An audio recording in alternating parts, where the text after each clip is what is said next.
Assalamualaikum warahmatullahi wabarakatuh.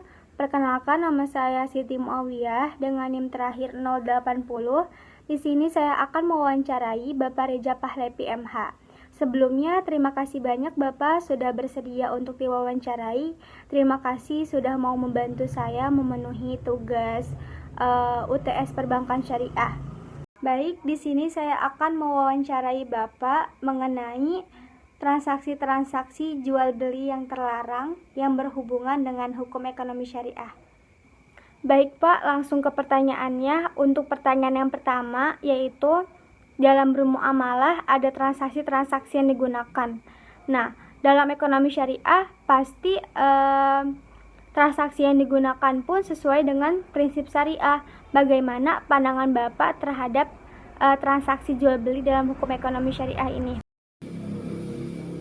Ya, sama-sama. Semoga kita semua selalu dalam lindungan Allah Subhanahu wa taala. Menjawab pertanyaan tadi terkait pandangan prinsip syariah dalam bermuamalah, bahwa kita sebagai makhluk sosial sangat membutuhkan peran orang lain. Kita dengan orang lain saling membutuhkan, termasuk dalam memenuhi kebutuhan kita sendiri. Maka dalam hal ini transaksi itu harus dan tidak terlepas daripada syariat Islam itu sendiri. Artinya suatu ketetapan yang harus dilakukan dan harus sesuai dengan prinsip-prinsip syariah dalam bermuamalah.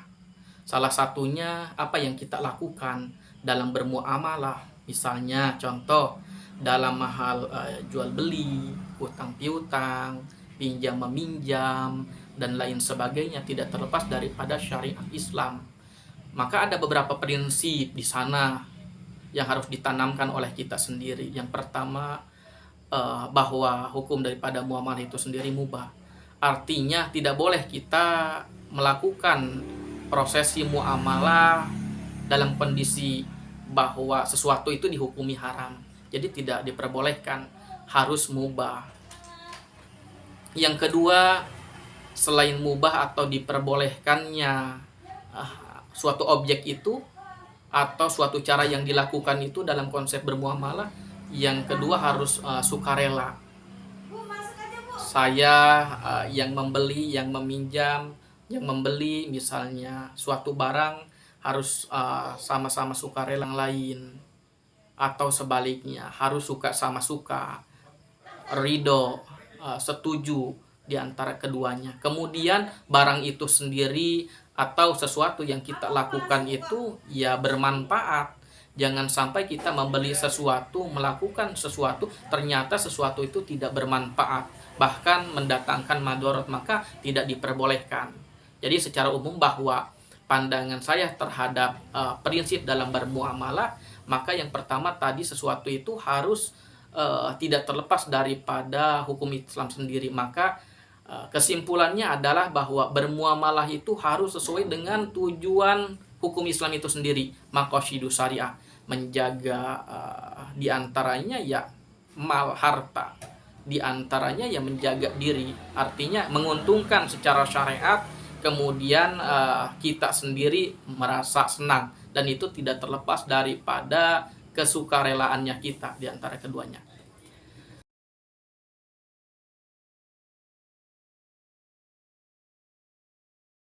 Selanjutnya pertanyaan yang kedua, yaitu dalam transaksi jual beli pasti ada transaksi-transaksi yang dilarang seperti goror, riba, tadlis, dan sebagainya. Menurut Bapak, apakah di zaman sekarang ini masih banyak orang yang melakukan transaksi ini? Kemudian bagaimana pandangan Bapak terhadap masih banyaknya orang yang menggunakan transaksi yang dilarang ini? Kemudian pertanyaan kedua terkait transaksi jual beli yang memang terkadang kita melihat bahwa ada celah-celah yang sangat merugikan, yang memang pada dasarnya itu harus dihukumi oleh syariat Islam itu sendiri. Yang pertama, kita melihat bahwa hal tersebut ada riba, kemudian goror, tadlis, bahkan lain sebagainya, seperti halnya maisir, mengandung judi. Maka pada prinsipnya hal tersebut tidak diperbolehkan. Pertama, riba, bahwa melebihkan sesuatu yang lebih daripada kadarnya, atau lebih atau dilebihkan dari pokoknya, maka tidak diperbolehkan ya. Kemudian seperti halnya banyak sekali kasus-kasus riba, seperti ya kita membeli misalnya barang berupa tas atau kendaraan motor mobil yang pada dasarnya memang sama-sama berupa kendaraan, kita tukar, ternyata harga pada dasarnya itu tidak sama. Seperti banyak kasusnya ya. Kemudian goror ketidakjelasan pada suatu objek atau ketidakpastian juga, baik itu zatnya ataupun hal lainnya barangnya. Seperti halnya ketika kita membeli hewan, misalnya kambing, sapi, unta, dan hal lain, padahal kita membeli itu dengan harga yang cukup mahal, tapi dengan niat tadi, selain saya membeli untanya, unta jenis perempuan ya, untanya misalnya, berharap bahwa unta itu sedang mengandung, jadi kita membeli unta itu dengan kandungannya yang di dalam, dengan syarat tadi, dengan tujuan adanya keuntungan, selain kita membeli induknya yang perempuan juga, padahal kita pada konteksnya tidak mengetahui bahwa apakah di sana ada kandungannya, ada isinya atau tidak. Yang kedua, mungkin saja ketika kita membeli tetapi dengan niat awal tadi mendapatkan keuntungan bahwa beli satu dapat dua, pada akhirnya ketidakjelasan tadi mengandung sesuatu yang tidak jelas, ya tentu hal tersebut merugikan. Kembali kepada konsep syariah bahwa hal tersebut dilarang karena masuknya pada konteks keharaman transaksi. Kemudian yang ketiga juga contoh yang lain, misalnya sebelum pertanyaan ketiga, salah satu contoh untuk memperjelas, ketika ada seseorang ingin membeli pohon kita yang berbuah, berharap bahwa pohon kita dengan biasanya berbuah lebat, maka pada tahun waktu itu dibeli, uang terima, berharap bahwa ketika berbuah maka milik dia yang membeli, padahal belum berbuah, padahal musimnya saja belum terjadi. Artinya konsep jual beli itu tidak sesuai dengan syariat Islam karena tidak adanya kejelasan.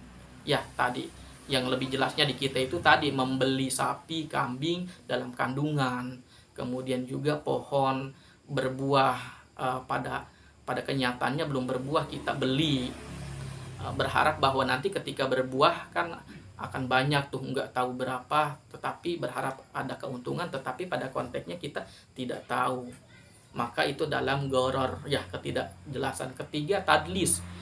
Jadi apa yang kita lakukan dalam transaksi bermuamalah itu adanya unsur penipuan. Seperti hal transaksi banyak sekali ya, kita membeli sesuatu online, kita tidak tahu barangnya, atau kita beli langsung kepada teman yang pada kenyataannya teman itu menawarkan dengan berbagai macam keunikan dan keuntungan. Besar harapan ketika saya membeli misalnya akan mendapatkan kebaikan sesuai apa yang saya harapkan.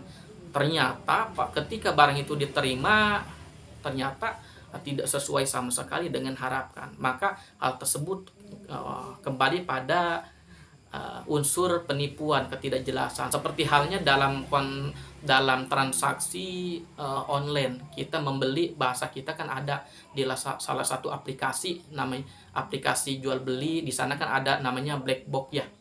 Jadi dengan mengeluarkan uang sedemikian banyak, berharap bahwa yang kita dapatkan nanti itu akan berupa barang yang memang harganya lebih daripada apa yang kita berikan, adanya keuntungan, padahal kita tidak tahu bentuk barangnya apa, yang akan kita terima apa, berharap bahwa yang kita beli itu sesuatu yang sangat wah, yang menguntungkan untuk kita.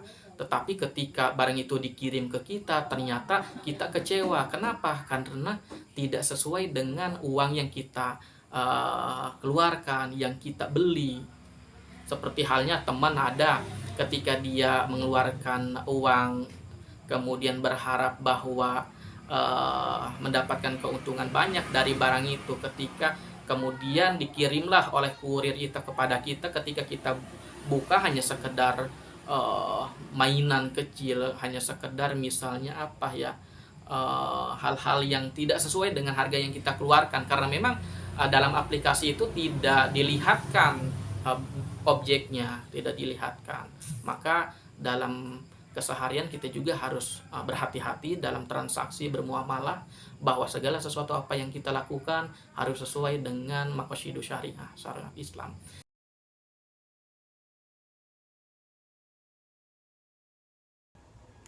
Pertanyaan yang terakhir yaitu terkait transaksi yang mengandung riba. Nyatanya riba ini di zaman sekarang masih ada di mana-mana. Nah, bagaimana pandangan Bapak tentang riba dalam perspektif hukum ekonomi syariah? Dan bagaimana pandangan Bapak mengenai masih banyaknya orang yang menggunakan transaksi riba ini?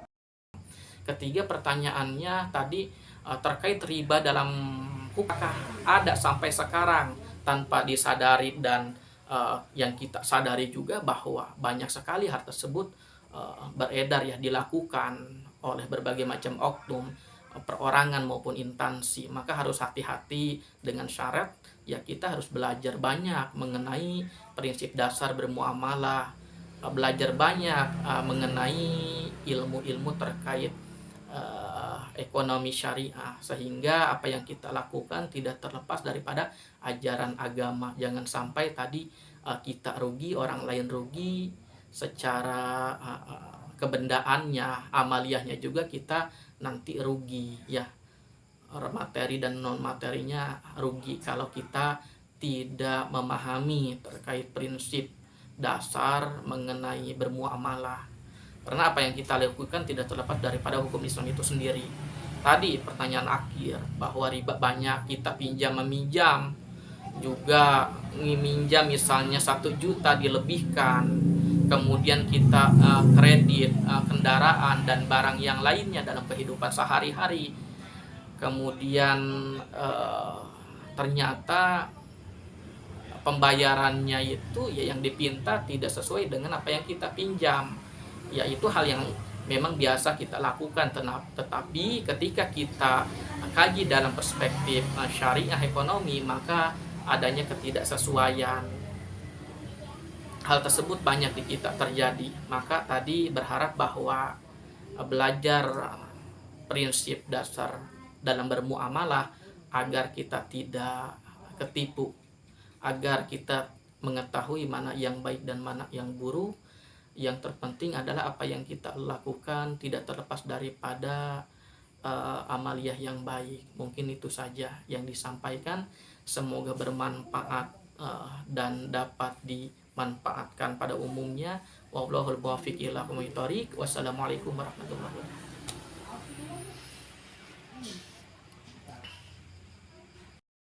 Terima kasih atas wawancaranya, Pak. Penjelasannya sangat jelas dan semoga bermanfaat untuk kita semua. Sekali lagi saya mengucapkan terima kasih banyak sudah meluangkan waktunya, Pak.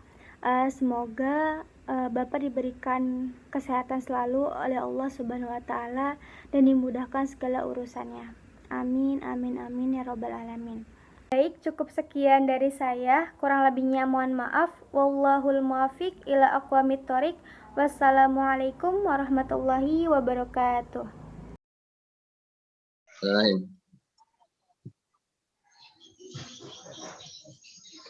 Assalamualaikum warahmatullahi wabarakatuh, Ustaz. Waalaikumsalam. Perkenalkan, nama saya Agus Syarwandi Nur, Ustaz. Ingin mewawancarai Ustaz sebagai tugas saya, Ustaz. Nah, di sini saya silakan. Monggo. Ya, di sini saya untuk mewawancarai Ustaz tentang masalah transaksi jual beli, Ustaz. Oh ya. Transaksi yang dilarang jual beli gitu, Ustaz. Nah, ya. Apakah boleh sudah bertanya, Ustaz? Apakah bertanya? Monggo, silakan. Nah, di zaman sekarang kan, Ustaz, banyak yang melakukan transaksi gitu kan, Ustaz. Transaksi secara kredit. Ada yang mengatakan boleh dan ada yang mengatakan transaksi kredit itu mengundang riba, Ustaz. Nah, bisa diberikan penjelasannya nggak, Ustaz? Kenapa bisa orang mengatakan itu riba? Nah, sedangkan riba itu menurut Ustaz gimana gitu?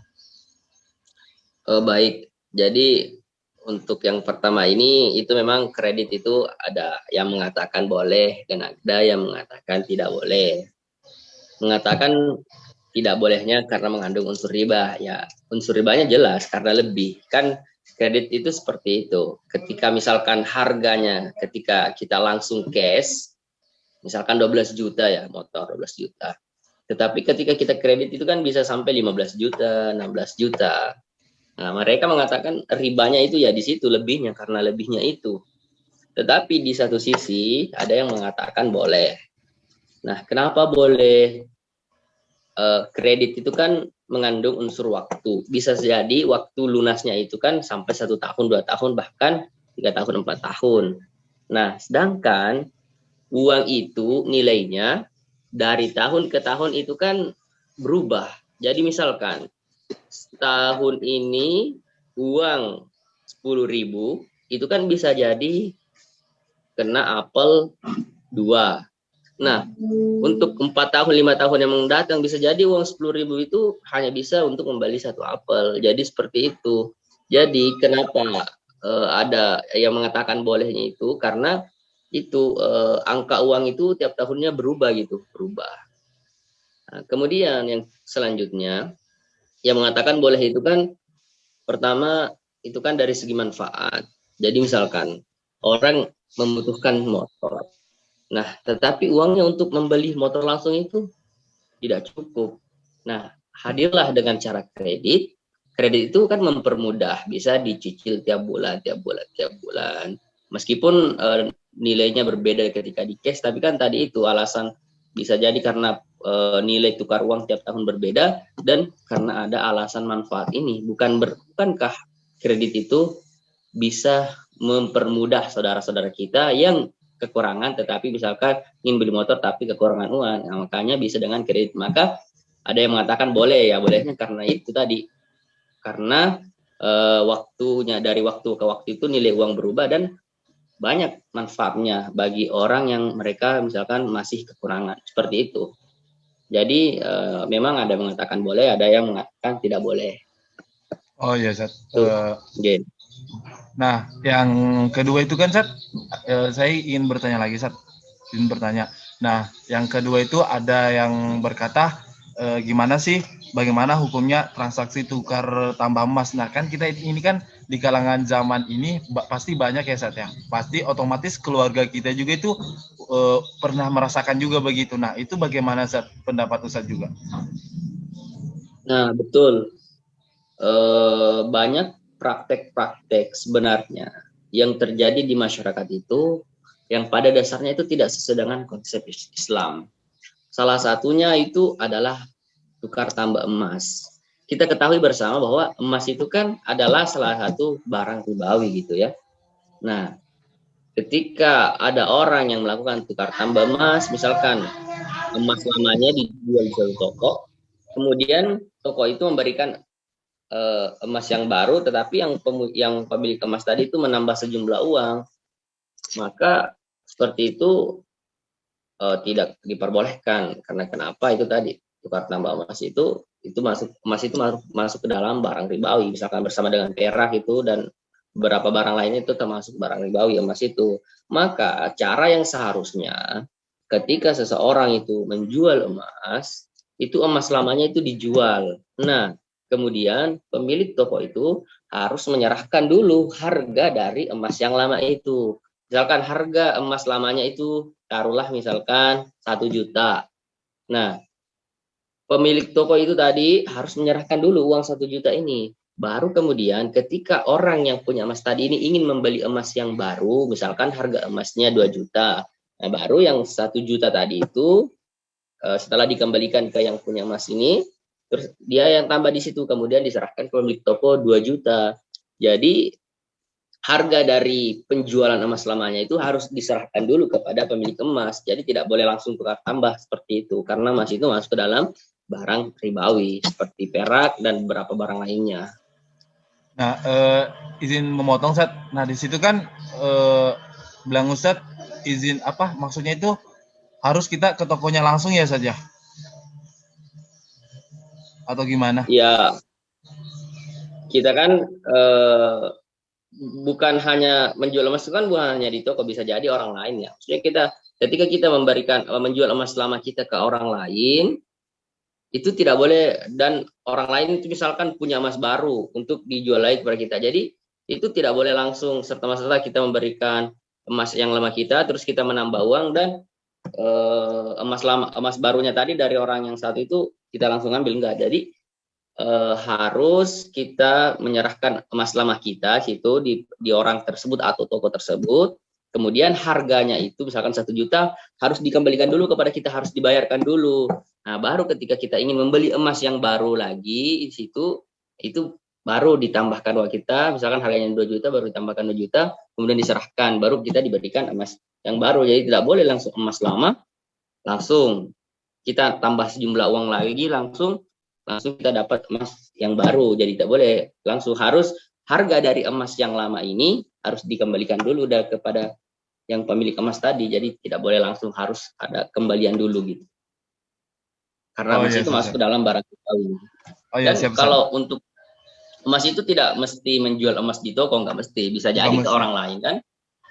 Dan orang lain yang punya emas baru itu bisa juga menjual ke kita kan. Kalau antara orang dan orang itu bisa jadi kan ada tukar tambah emas juga, bukan mesti ke toko saja. Nah, pertanyaan ketiga nih, Zat. Kan di dalam Islam terdapat jual beli terlarang ya, Zat ya. Nah, di dalam Islam itu sudah terdapat jual beli terlarang. Nah, salah satunya itu tadlis, Zat. Tadlis. Nah, kenapa tadlis itu dilarang dalam Islam, Zat? Dan berikan contohnya, Zat.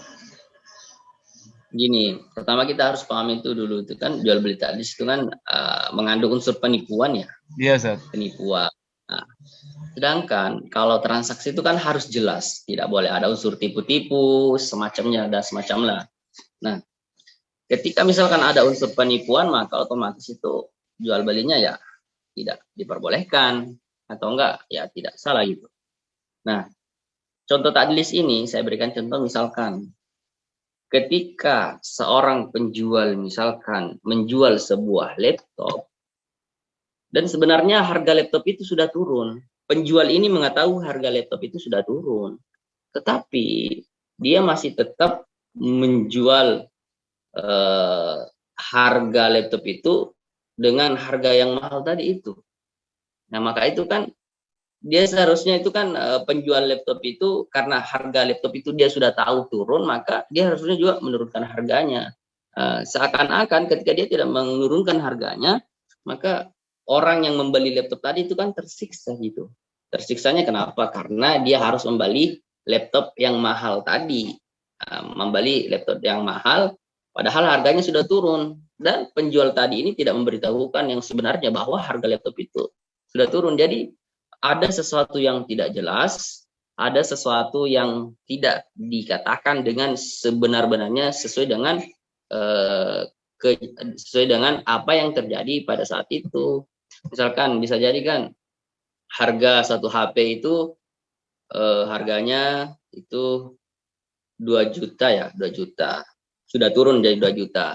Tetapi penjual tadi itu masih tetap menjual dengan harga 4 juta atau berapa, dan tidak memberitahu kepada yang pembeli tadi bahwa sebenarnya harga ini sudah turun. Maka itu kan ada unsur penipuan di situ. Nah, makanya dalam transaksi itu kan harus ada kejelasan. Jadi barang dari penjual itu jelas, gini segini, jadi semuanya itu harus jelas. Kenapa tadi tadlis itu tidak boleh ya? Gitu, karena ada unsur penipuannya, tidak jelasnya. Jadi penjual tadi itu tidak jujur dengan harga sebenarnya yang ada kepada calon pembelinya. Nah, itu makanya jual beli tadlis itu tidak boleh karena ada unsur yang tidak jelas atau ada unsur penipuannya. Seperti itu sepemahaman saya. Zat, itu kan tadlis definisinya tentang penipuannya ya, Zat ya? Ya, penipuan. Nah, terus itu kalau kita sudah, orang itu, pembeli itu sudah kita melakukan pembelian dengan kita gitu. Nah, kita sadar itu bahwa itu kita nipu gitu kan, tadlis gitu. Nah, terus itu kita cara bertobat itu apakah kita cukup dengan untuk sama Allah saja, Zat, atau gimana, Zat? Nah, gini kan, ini kan transaksi itu hubungannya bukan hanya kepada Allah saja, tetapi juga menyangkut manusia. Jadi untuk lebih bagusnya, selain kita bertobat kepada Allah, kita datang mungkin kalau kita tahu alamat pembelinya itu, kita datang menjelaskan seperti maaf saya khilaf dan semacamnya. Kalaupun misalkan pembelinya kita tidak tahu dari mana, tidak bisa menghubungi kita bertobat aja kepada Allah dan jangan mengulangi. Tapi ketika kita masih mengetahui, oh ini rumahnya di sini, sebaiknya kita gini.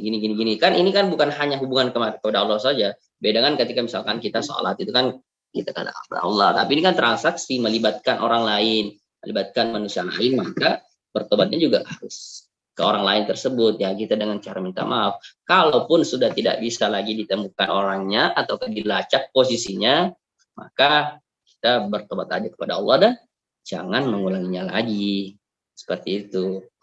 Oh ya, Sat. Syukron, Sat, ya. Mungkin sampai sini saja, Sat, untuk wawancarainya. Mungkin semangat kuliahnya. Iya, Sat. Ya. Mungkin saya sengaja semangat kuliahnya, jangan malas-malas ya. Iya, Sat. Ya. Assalamualaikum, Sat. Langsung.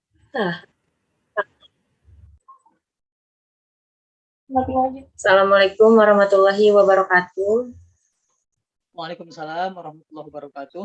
Halo Kak, perkenalkan nama saya Pia Yumna Nubura dari Hukum Ekonomi Syariah semester 3. Di sini saya ingin meminta waktu Kakak sebentar untuk memberikan penjelasan terkait perbankan syariah, Kak. Apakah Kakak boleh memperkenalkan diri Kakak terlebih dahulu? Baik, Assalamualaikum warahmatullahi wabarakatuh. Perkenalkan, nama saya Jizai Zainal Arifin. Saya lulusan Fakultas Syariah dan Hukum, tepatnya program studi perbandingan mazhab. Terima kasih. Baik Kak, terima kasih telah meluangkan waktunya untuk saya. Di sini saya ingin bertanya terkait jual beli yang diharamkan oleh agama, Kak. Kalau berbicara tentang transaksi yang dilarang atau diharamkan oleh agama, dalam hal ini adalah agama Islam, maka kita bisa merujuk kepada beberapa sumber yang otoritatif, yaitu sumber-sumber yang ditulis oleh para ulama atau orang-orang saleh dulu, orang-orang yang alim, yang disebut dengan kitab kuning atau Taurat. Di dalam beberapa referensi yang saya baca, pada dasarnya akad jual beli yang terlarang itu dapat dikelompokkan menjadi 3 bagian. Pertama, akad yang dilarang atau diharamkan oleh agama karena objek jual belinya adalah barang yang ilegal atau ilegal secara syara atau tidak diperbolehkan oleh syara. Dalam bahasa hukum Islam disebut dengan haram lidzati. Kemudian ada yang haram karena li ghairi, karena ada faktor yang lain, bukan karena zatnya atau bendanya. Yang ketiga adalah karena faktor akad itu sendiri, yaitu tidak memenuhi syarat. Yang pertama, akad yang haram atau terlarang karena komoditas atau objeknya dilarang seperti apa? Maka dibagi menjadi 3 atau macamnya ada 3. Pertama adalah akad jual beli barang yang haram. Contoh seperti apa? Contohnya seperti jual beli minuman keras. Ini nggak boleh di dalam Islam. Kenapa? Karena di dalam Islam, khamr atau minuman keras itu tidak masuk dalam kategori mal. Tidak termasuk dalam kategori mal atau harta. Yang kedua adalah jual beli barang yang tidak terlihat. Tidak boleh dan dilarang oleh syariat. Lawannya nanti bai'ul musyahadah, yaitu barangnya harus terlihat. Kalau jual beli barang al-ma'dum atau yang tidak ada, maka itu dilarang secara syariat. Kenapa? Karena ada unsur gharar. Yang ketiga adalah jual beli barang yang tidak dimiliki. Tidak boleh orang menjual barang tapi barangnya tersebut tidak dimiliki. Contohnya misalkan jual beli motor orang, nggak boleh itu. Barang hasil curian itu nggak boleh. belikan itu haram hukumnya. Nah, ada jual beli yang haram karena li ghairi, karena ada faktor lain. Contohnya seperti apa? Contohnya seperti bai'ul hasad, yaitu jual beli barang dengan cara lempar-melempar. Enggak boleh. Kadang-kadang tradisi-tradisi kita sering juga melihat di Indonesia, jual beli barang dengan cara melemparkan sesuatu itu enggak boleh. Ya kan, ada kan? Apa itu namanya? Itu namanya bai'ul hasad. Atau misalkan bai'ul mulamasah, menjual sesuatu, barang yang sudah dipegang harus dibeli. Nah, itu enggak boleh. Nah, itu di Indonesia sering begitu. Yang terakhir ada juga bai'u hablul habalah, yaitu memperjualbelikan janin atau sperma hewan. Enggak boleh. Memperjualkan sperma hewan itu enggak boleh. Nah, itu termasuk dengan jual beli terlarang karena faktor-faktor di luar barang itu, tapi karena ada faktor gharar.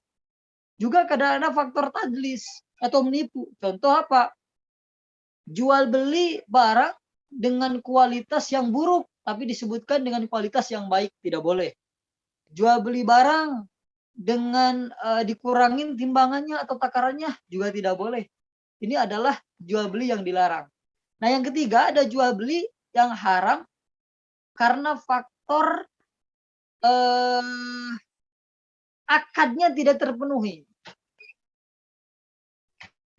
Contoh, jual beli barang tapi dilakukan oleh anak belum cakap hukum. Tidak boleh. Yang disebut dalam hukum perdata nanti disebut dengan kuratal. Orang yang dalam pengampuan. Orang yang dalam pengampuan, anak kecil kuratal, kuratle itu kalau dalam bahasa perdata, itu tidak boleh dan tidak sah. Karena apa? Karena dia tidak cakap hukum. Jadi itu adalah di antara beberapa jual beli yang menurut syariat tidak diperbolehkan. Meskipun ini harus ditinjau ulang dan harus dikaji dikaji kembali. Kenapa? Karena sangat dipengaruhi oleh zaman. Tapi secara syariat dan ada di dalam buku-buku, itulah beberapa jenis atau beberapa macam jual beli atau transaksi barang-barang atau jenis dan transaksi barang yang tidak diperbolehkan atau dilarang oleh syarak, bahkan berstatus sebagai haram. Nah, begitu Adinda dan Ade Afia. Jelas? Jelas, Kak. Kalau nggak ada kalau belum jelas bisa ditanyakan. Kalau misalkan kayak jualan yang kayak di online gitu, Kak, itu sebenarnya boleh nggak sih, Kak? Kayak aku misalnya produksi pertama, nanti dia jual lagi kayak gitu, Kak. Oh, jadi apa itu namanya? Kayak Itu reseller. apa namanya? Agen ya. Iya, kayak gitu, Kak. Agen boleh nggak? Bagi saya boleh. Kenapa? Dia tidak memiliki barang itu, tapi dia bisa dikatakan memiliki karena dia dijamin oleh satu induk perusahaannya itu. Jadi hanya saya sebagai agen, tapi barangnya ini udah ada. Di siapa? Di orang pertama. Dia tidak memiliki barang secara maknawi, secara zahir, tapi secara maknawi dia punya barang. Di mana barangnya? Ya, agen itu adalah orang yang memperjualbelikan barang orang. Dan itu tidak masalah secara hukum. Dia boleh. Yang tidak boleh itu memperjualbelikan barang yang sama sekali bukan milik kita dan kita tidak memilikinya. Itu tidak boleh. Nah, itu. Paham? Paham, Kak. Gitu.